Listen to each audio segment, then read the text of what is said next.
how to remove ads in Block Blast. So if you're playing the game and you get some annoying ads at the bottom or wherever you may get them, here's how we can remove them.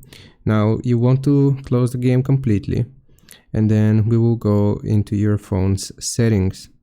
Now from within the settings, underneath Bluetooth, you should have mobile data or cellular, this option. Just click on it.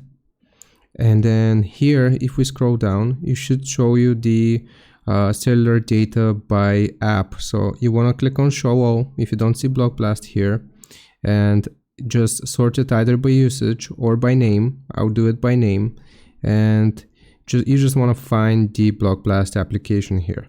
Once you find it, simply untoggle the mobile data option.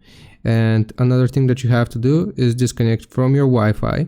So when you're playing Block Blast, you will not get ads. I hope this helps. Leave a like and sub. I'll see you next time.